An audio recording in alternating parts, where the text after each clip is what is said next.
Greetings. This is GBA 383, Business and Society.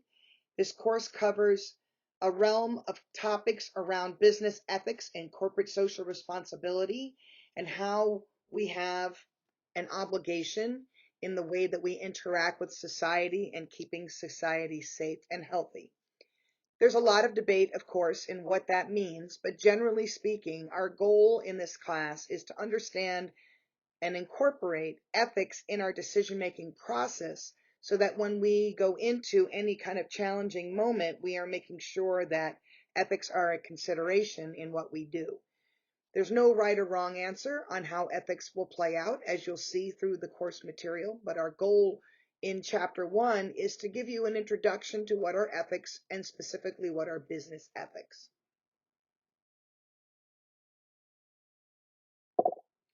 There are 5 learning objectives in this chapter.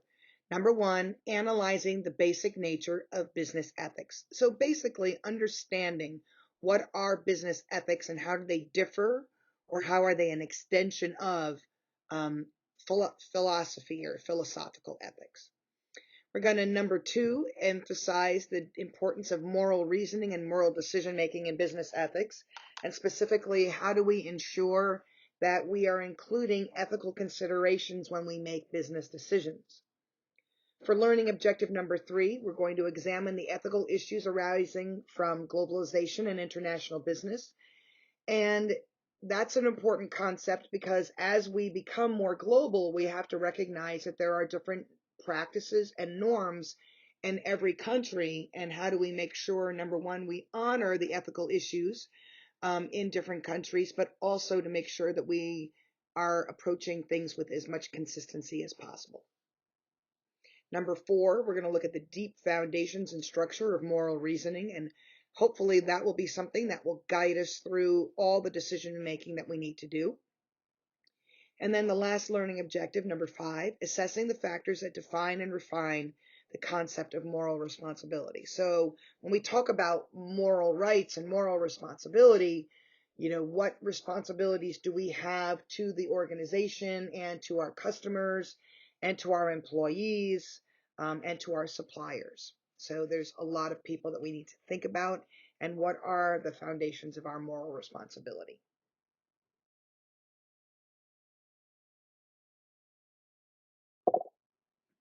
So our goal throughout this chapter is to explore ethics and business ethics specifically. So we start with what is the definition of ethics, and philosophers are basically looking at the study of what is right and what is wrong, what is considered to be ethical and what is considered to be unethical. Now, when we're talking about this in a context of business ethics, what we're doing is applying what is right or wrong or ethical or unethical when it comes to businesses and business decisions. And that means we're looking at it with respect to how do we handle customers, how do we handle clients, how do we handle suppliers, employees, the general public at large that are impacted by us. All of these issues are going to have an impact on stakeholders. And we'll talk a little bit about stakeholders throughout the course as well.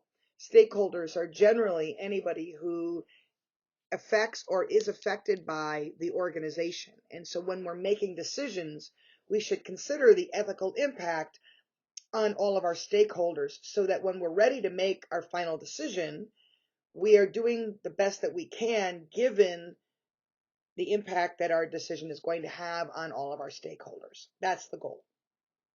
So as we dive into the concept of business ethics, what we're really getting at is how do we think about these things in a business context?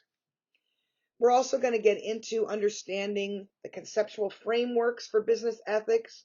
What does it mean to have moral principles? How do we go about and engage in good moral reasoning as we're thinking about what is right or wrong, what is ethical or unethical? The reasoning process that we go through is key. And then where are our errors in moral reasoning, and how can we ensure that we don't continue to make those errors?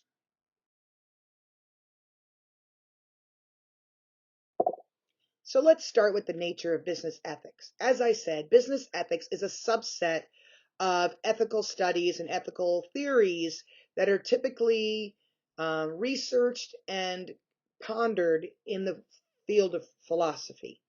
So our goal is to take the information that we learn from the field of philosophy and ethics in general and apply it to business organizations.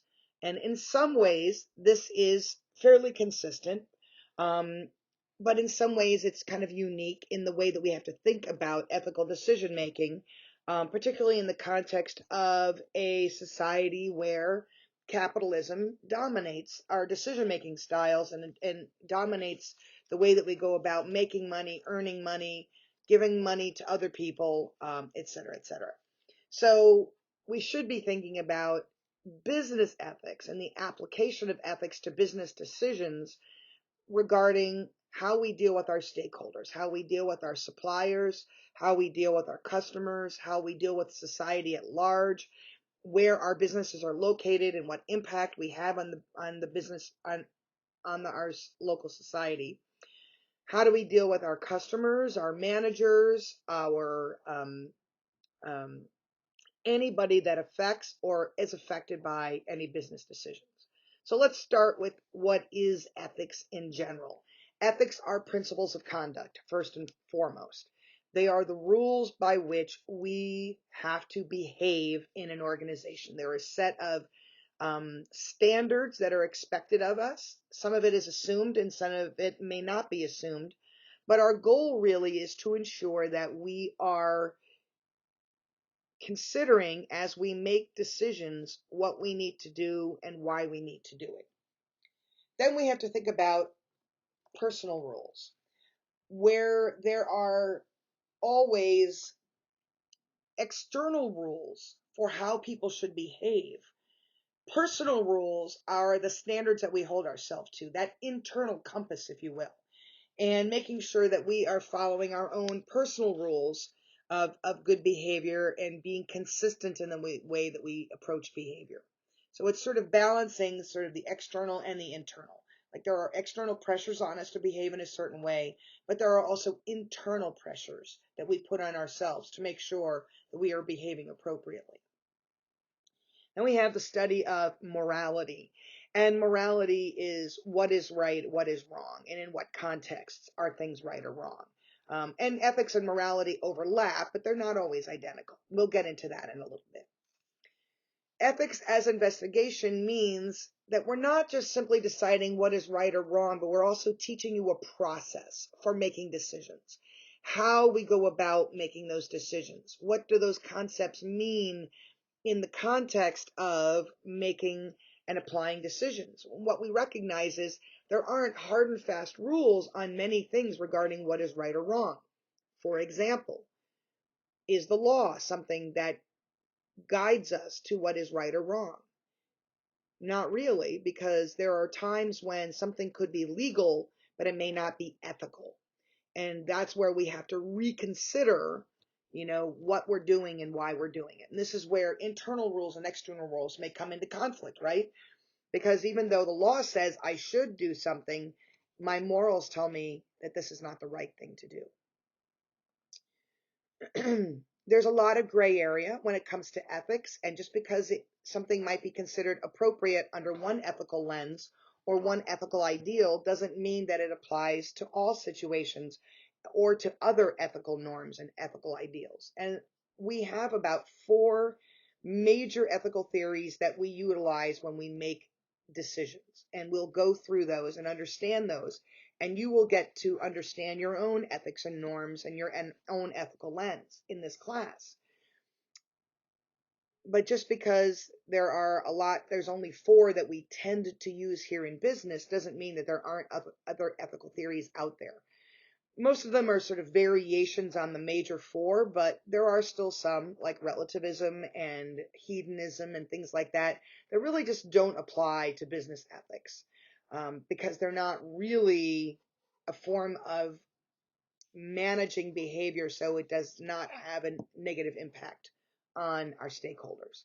So hedonism is a form of ethical theory that is about It's only ethical if it gives me pleasure, and that's not something that will guide us well in making business decisions.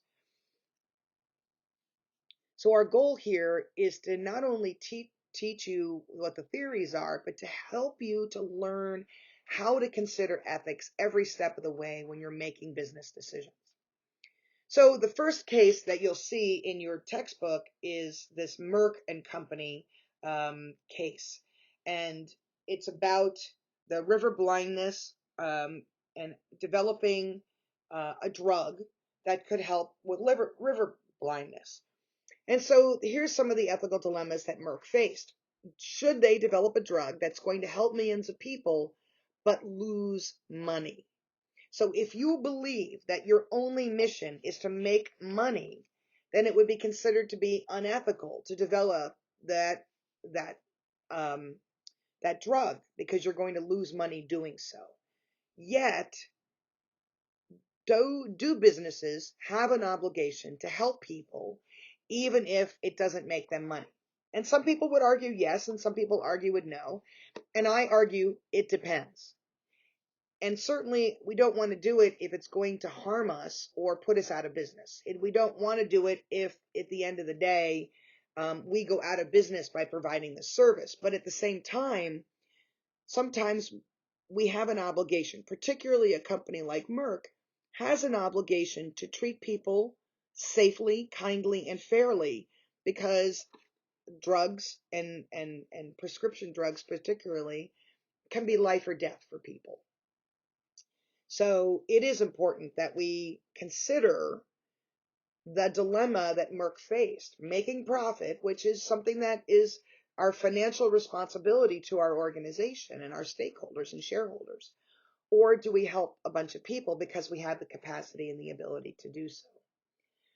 At the end of the day, Merck chose to develop the drug, which they eventually gave away because the issue was so profound for Merck and for the people in Africa where this was a problem, and Latin America as well, that they decided giving it away was a public good and they could write off those costs as part of a public good that they were engaging in. So there are, how do I put this? There are tax benefits, I guess is probably the best way to put it, for organizations that choose to make donations, that choose to give away materials to support the better good. And when they engage in those behaviors, what it signals to people, what it signals to customers, this is an organization that cares about people. And because they care about people, I am more likely to buy products and services from them.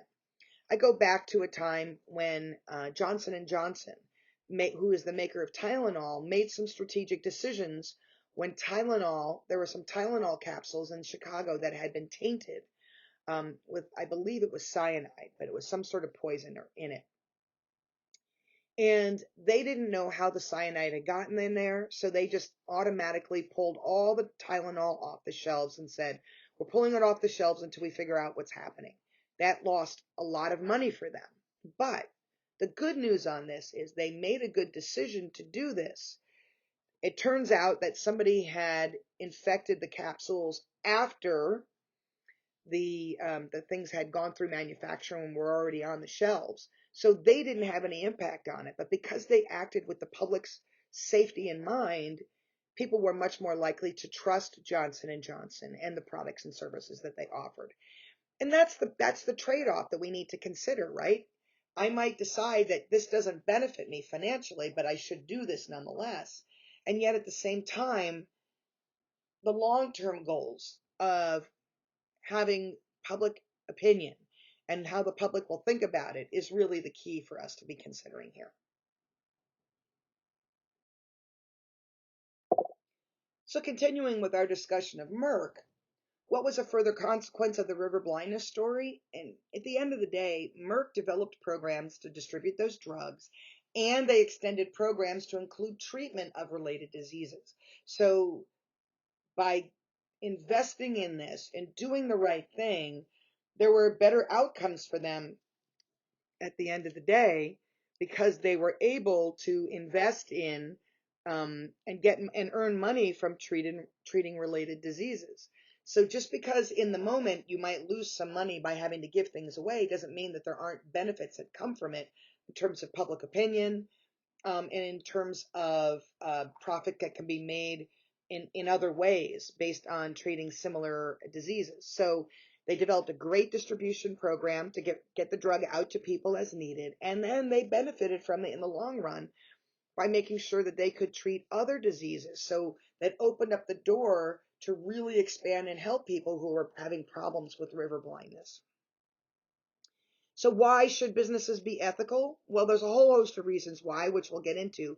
But the two most important thing is competitive advantage. And as I gave you the example of Johnson and Johnson, and I give you the example of Merck here when it comes to river blindness, when organizations show that they care about businesses, socially sensitive or social justice sensitive buyers and the customers at large are more likely to spend money with those companies because they see the company caring about the impact that their decisions have on people and society at large.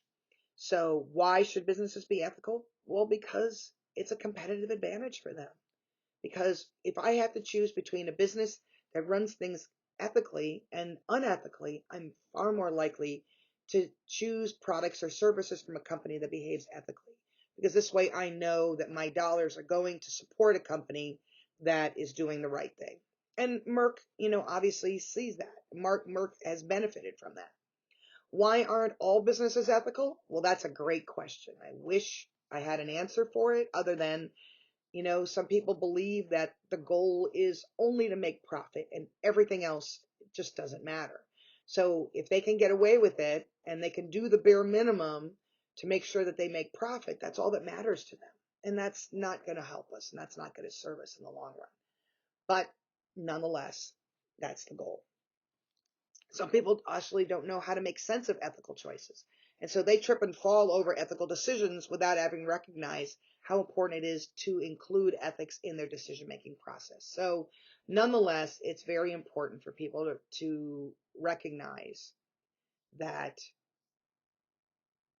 it's not just enough to make profit, that we need to consider more than that because public opinion you may make a profit in the short run, but public opinion in the long run is going to harm you. And ultimately, at the end of the day, people aren't going to want to continue to buy your products and services.